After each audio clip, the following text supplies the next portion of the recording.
નમસ્કાર, world media ન્યૂઝમાં આપનું સ્વાગત છે। હું છું સફી શેખ। જોઈએ આજના નવા સમાચારો। ભરૂચના જાડેશ્વર સ્થિત નર્મદા કોલેજ બહાર મુખ્ય માર્ગ પર ભરાતી શાકભાજીની હાટ બજાર હવે વિદ્યાર્થીઓ અને વાહન ચાલકો માટે માથાનો દુખાવો બની ગઈ છે। રોડ પરના દબાણના કારણે રોડ ટ્રાફિક જામ સર્જાઈ રહ્યો છે, જ્યારે અકસ્માતનો ભય પણ સતત વધી રહ્યો છે। વરસાદના કારણે અગાઉ ખેતરમાં ભરાતી ગુરુવારની શાકભાજીની હાટ બજાર હવે નર્મદા કોલેજ બહાર મુખ્ય માર્ગ પર ખસેડાઈ ગઈ છે। વેપારીઓ દ્વારા રોડની બંને બાજુ પાથરી વેચાણ કરવામાં આવતા માર્ગ સાંકડો બની ગયો છે।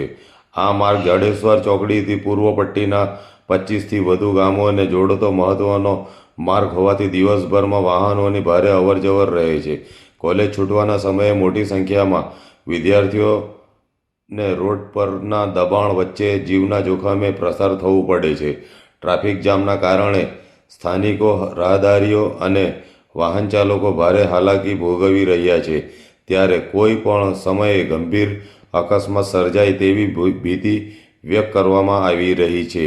સ્થાનિકોનો આરોપ છે કે વારંવાર રજૂઆતો છતાં વહીવટીતંત્ર અને પોલીસ દ્વારા દબાણ દૂર કરવા કોઈ અસરકારક કાર્યવાહી કરવામાં આવી નથી। હવે લોકોની માંગ છે કે હવે અકસ્માત સર્જાય તે પહેલાં જ મુખ્ય માર્ગ પરથી હાટ બજાર ખસેડી ટ્રાફિકની સમસ્યાનો કાયમી ઉકેલ લાવવામાં આવે તેવી માંગ કરી રહ્યા છે।